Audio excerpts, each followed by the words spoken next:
Bonsoir à tous et bienvenue sur ma page du service. Bonjour les nouveaux, nouvelles, toujours, n'hésitez pas à nous abonner et à liker pour ne rater aucune des prochaines vidéos. Bon, aujourd'hui, on va vérifier sur le câblage d'un moto-ventilateur avec un capteur de température. Bon, dans ce câblage, on va observer qu'on a utilisé sur le moto-ventilateur. On va changer le relais, tout le relais à ouverture, quatre pattes. Façon de capter de température, capter de température de type CTN. Et voici notre matériel. Quand on dit que le capteur de température de type CTN, ça veut dire pourquoi? CTN qui signifie coefficient de température négatif. Coefficient de température négatif, ça veut dire quoi? Ça veut dire que lorsque la température du moteur augmente, sa résistance diminue. Bon, du coup, lorsque la température du moteur arrive déjà à un certain niveau, c'est aussi comme ça que la résistance va se mettre à diminuer.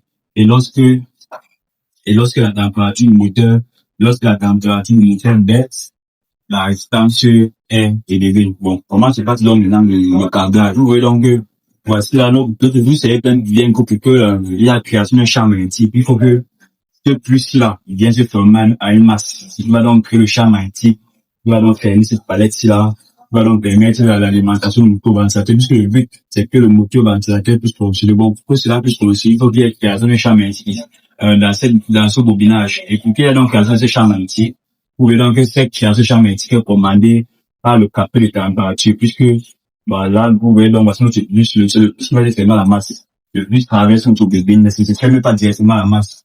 C'est conditionné par notre capteur de température.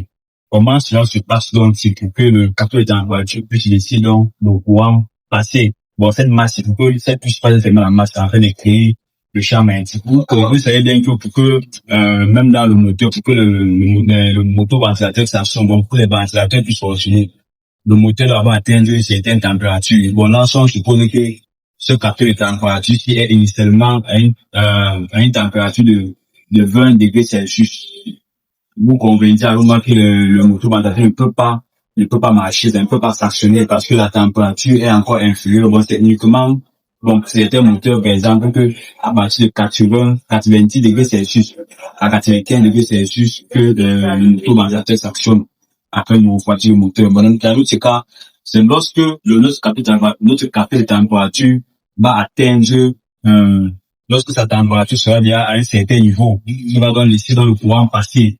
Il va donc laisser donc ce courant s'arrive dans ce ferment la masse. Donc, c'est uniquement lorsque ce capteur-là sera allé à une certaine température. Bon, tout à l'heure, on va tester sur barre, mais si vous allez un peu voir. On va donc choquer ça. C'est uniquement lorsqu'on va atteindre, supposons une température de 80 degrés Celsius. Il va donc laisser dans ce courant s'il a passé.